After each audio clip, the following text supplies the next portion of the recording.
Hello दोस्तों, आज हम आपको बताएंगे कि अमीरों की तरह यानी कि जो बड़े बड़े लोग होते हैं उनकी तरह स्पोकन इंग्लिश कैसे बोलें। सबसे पहले आपको स्पोकन इंग्लिश के लिए आपका प्रोनाउंसिएशन काफ़ी अच्छा होना चाहिए।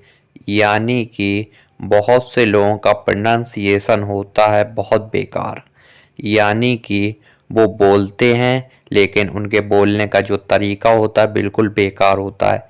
तो सबसे पहले आपको क्या करना है, अपना प्रोनाउंसिएशन अच्छा करना है जिससे कि आपको पढ़े लिखे जैसा बोला जाए। अगर आपका प्रोनाउंसिएशन अच्छा नहीं होगा तो आपकी स्पोकन इंग्लिश बिल्कुल अच्छी नहीं होगी।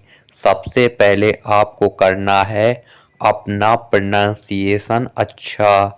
सबसे पहला काम आप नोट कर लीजिए अपनी कॉपी पर या फिर अपने दिमाग पर कि आपको सबसे पहले स्पोकन इंग्लिश के लिए अपना प्रोनाउंसिएशन सबसे बेहतर करना है।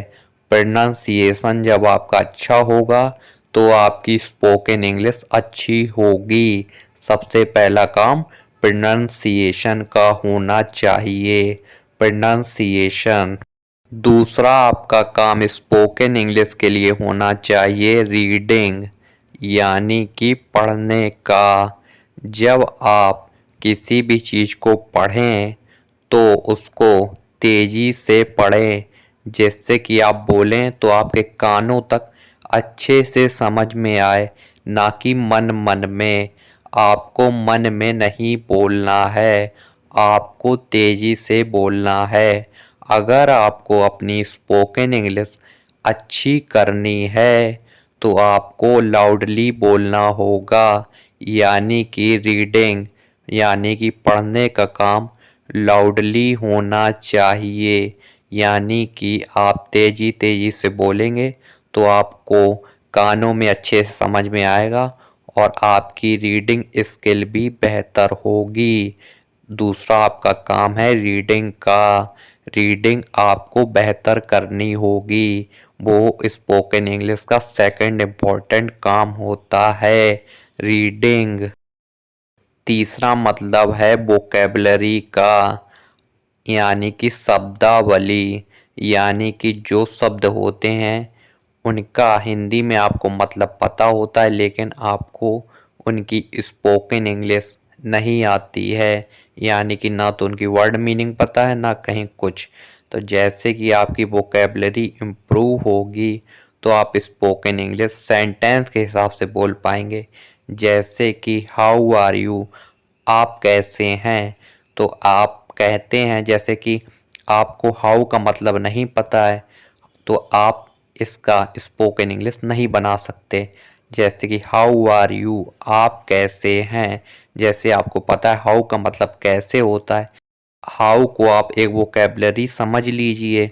और यू यानी तुम, आप कैसे हैं, तुम कैसे हो, हाउ आर यू। तो ऐसे ही आपको जैसे कोई शब्द होते हैं कठिन से आपको उनका मतलब नहीं पता, जैसे वोकैबुलरी का हिंदी का मतलब होता है शब्दावली। अगर आपको वोकैबुलरी का मतलब ही नहीं पता तो आप स्पोकन इंग्लिश कैसे बोल पाएंगे। तो आप समझिए वोकैबुलरी भी इम्पोर्टेंट है स्पोकन इंग्लिश के लिए। तो आज से आप वोकैबुलरी पर भी ध्यान दीजिएगा। आपकी वोकैबुलरी अच्छी होनी चाहिए। जैसे कि आपका एक शब्द है हैप्पी, उसका मतलब होता है खुश। अगर आपको खुश हिंदी में पता है लेकिन इसका इंग्लिश मतलब नहीं पता है तो आप स्पोकन इंग्लिश नहीं बोल पाएंगे। जैसे आपको पता है हैप्पी का मतलब खुश होता है तो आप कह सकते हैं आर यू हैप्पी। तो आप उसका उस हिसाब से रिप्लाई देंगे, आर यू हैप्पी या यू आर हैप्पी। तुम खुश हो तो यू आर हैप्पी। तो हैप्पी का मतलब होता है खुश से। ऐसे आपको अपनी वोकैबुलरी इम्प्रूव करनी है। फोर्थ नंबर है प्रैक्टिस, यानी कि अभ्यास। अगर आपकी वोकैबुलरी ठीक हो गई तो आप बोलने की प्रैक्टिस कहाँ करेंगे, यानी अभ्यास कहाँ करेंगे। उसका एकमात्र तरीका है मोबाइल फ़ोन या घर में मिरर यानी कि शीशे के सामने आप बोलने की प्रैक्टिस करेंगे। जैसे कि हमारा सेंटेंस है यू आर हैप्पी, तुम खुश हो, तो ये आप मिरर के सामने बोलिए यू आर हैप्पी या आर यू हैप्पी, तो आप कहेंगे यस आई एम हैप्पी। इसका रिप्लाई होगा हाँ मैं खुश हूँ। तो इस टाइप की आपको प्रैक्टिस करनी है। जैसे कि आर यू हैप्पी, क्या तुम खुश हो, तो कहेंगे यस आई एम हैप्पी, मैं खुश हूँ। तो इस हिसाब की आपको प्रैक्टिस करनी है। Are you happy, yes I am happy, मैं खुश हूँ। तो इस टाइप की आपको प्रैक्टिस करनी है। जैसे कि कोई आपसे पूछे are you busy, yes I am busy, are you happy, yes I am happy. तो इस टाइप की आपको प्रैक्टिस करनी है। नंबर 5 है वॉचिंग इंग्लिश मूवीज, यानी कि आपको अब देखना है इंग्लिश मूवी को या फिर इंग्लिश स्टोरी को। जैसे कि आपके सामने आपको इंग्लिश में दिक्कत हो रही है तो आप हिंदी की मूवी या जो भी आपकी लैंग्वेज हो उस टाइप की मूवी देखिए और उनके सब टाइटल स्पोकन इंग्लिश में होने चाहिए, यानी कि इंग्लिश यूके के सब टाइटल होने चाहिए। तो आपकी स्पोकन इंग्लिश बेहतर होगी। ऐसा मत करिएगा कि हिंदी में मूवी चल रही लेकिन सब टाइटल भी हिंदी में आ रहे हों, ये गलती नहीं करनी है। अगर हिंदी की मूवी है तो उसके लिए आपको सब टाइटल इंग्लिश में करना है। उसमें ऑप्शन आता है इंग्लिश यूके का, तो वो आप करिएगा। और अगर आपकी ज़्यादा अच्छी इंग्लिश है और तभी भी आपको बोलने में दिक्कत हो रही है तो आप स्पोकन इंग्लिश के लिए जो नॉर्मल होती हैं स्टोरीज़ वो आप देखने की प्रैक्टिस करिए और बोलने की प्रैक्टिस करिए। बोलने की प्रैक्टिस आप करिएगा मिरर के सामने, जैसा कि हमने आपको बताया 4th पॉइंट में। आपका 5th पॉइंट है वॉचिंग इंग्लिश मूवीज़, जो कि आपको इंग्लिश में देखनी है। अगर आपको इंग्लिश में दिक्कत आ रही है तो हिंदी या अपनी लैंग्वेज में देखिए और उनके सब टाइटल इंग्लिश में होने चाहिए।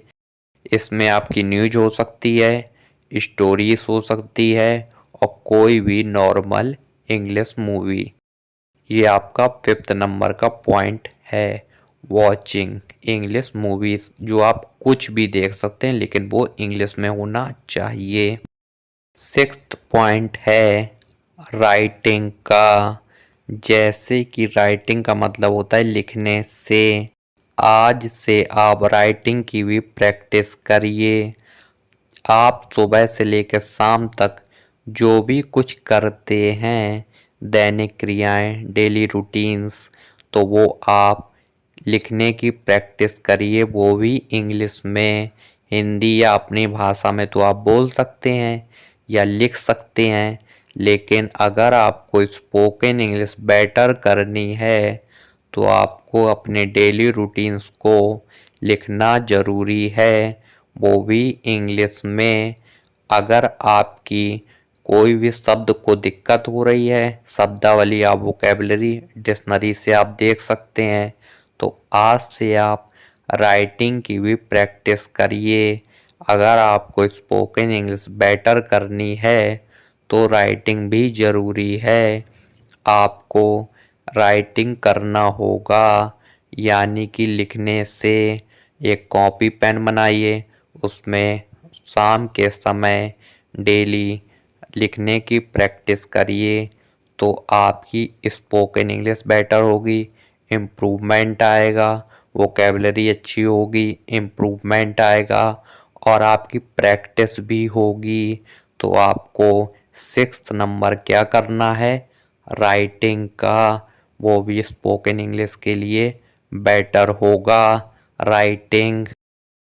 अगर आपको इस वीडियो में कुछ भी सीखने को मिलता है तो वीडियो को लाइक करें, शेयर करें, सब्सक्राइब करें और बेल आइकन दबाना बिल्कुल ना भूलें।